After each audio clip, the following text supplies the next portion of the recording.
What's up, guys? Brandon Burbank here. Another exciting episode of Come Back to Success.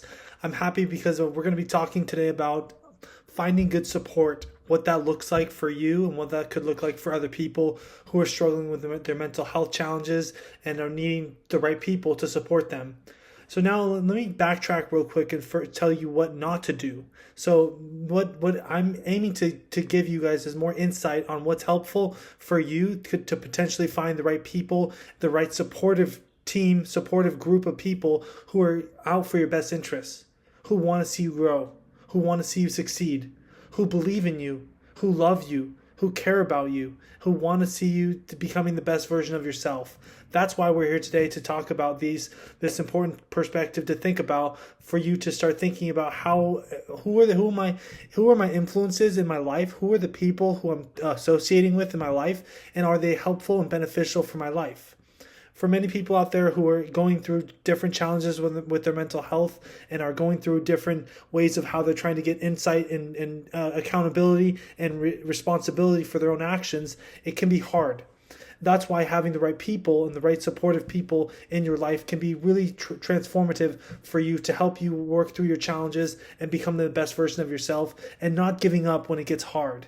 There's been so many times in my life, guys, when I was on the brink of quitting and didn't want to give up on myself, so I kept going.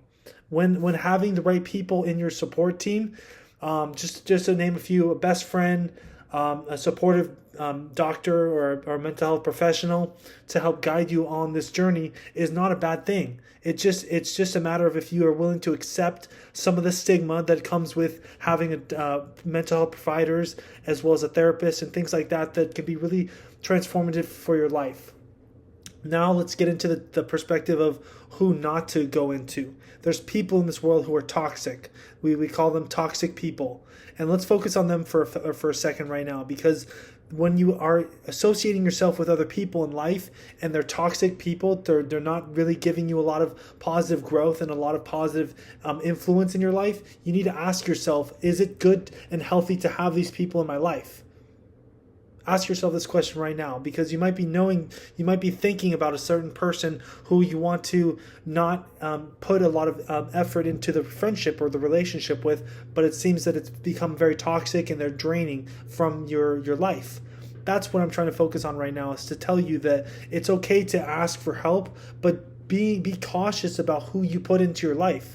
There's a lot of people out there who want to take advantage of you if you are, if you're doing well, but it's like a lot of people who want to see you succeed as well. And so my point is that I'm trying to give you more viewpoints onto how to think abstractly and think outside the box and recognize that the people who you have in your daily, everyday life, they are making an impact in your life, whether you know it or not.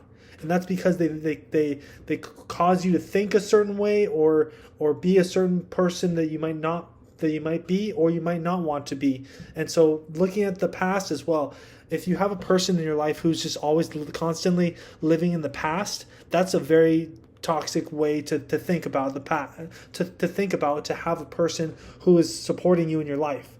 I don't live in the past anymore. I used to live in the past. I used to have a lot of ruminating thoughts and viewpoints about myself and about negative viewpoints about myself until I started to flush that out of my mental health and start thinking about myself in positive ways and recognizing that I'm a flawed human being, but I still have a lot to be grateful for and that I have a lot to contribute in my life.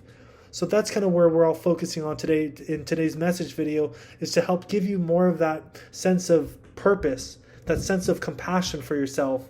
Where's that self-respect, the responsibility that you have for yourself in order to be at the best version of yourself? It requires a certain type of people as well. That's what comes with the price of wanting to be a successful person.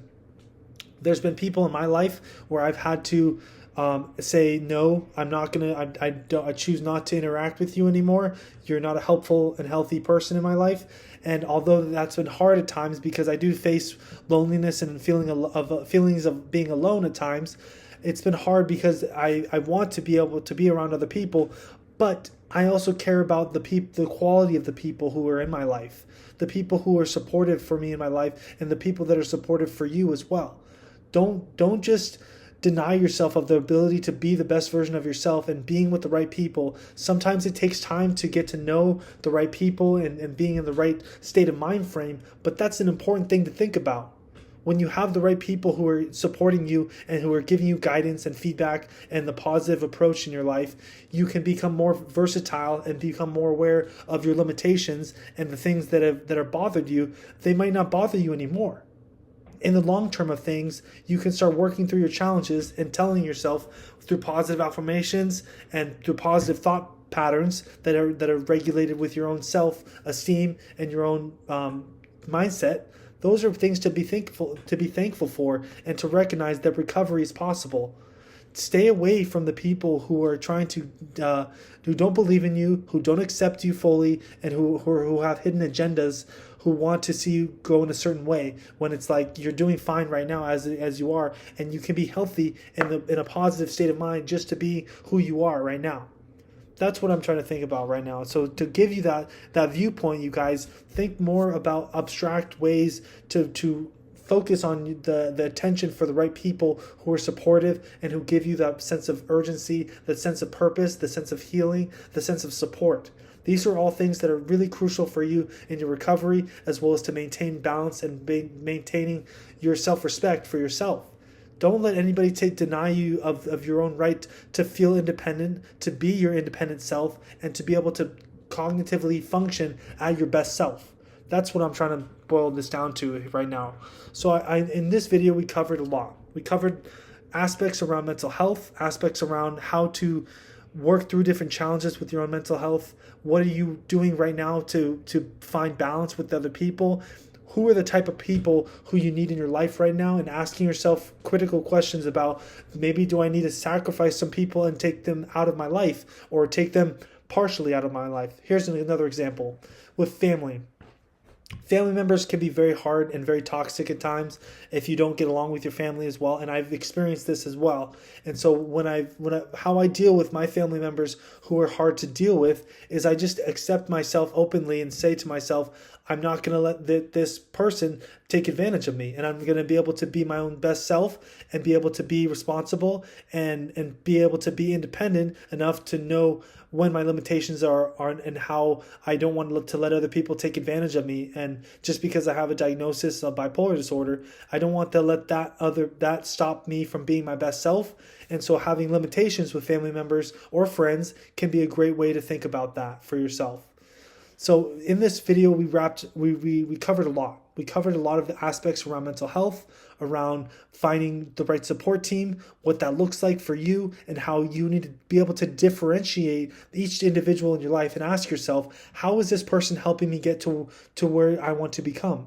Or maybe just asking yourself, are they just trying to be a supportive person for my mental health? Or are they just trying to be a supportive person in general? Maybe that might be the case for you, but asking yourself who the people are in your life and what you're trying to achieve with them being in your life, that's an important thing to think about. And I hope that this video can give you more insight and to help you think more broader, on a broader spectrum, how to choose the right people to have associated in your life. Because I think it's a common saying how you are the average of the four or five people who you most associate with in your life.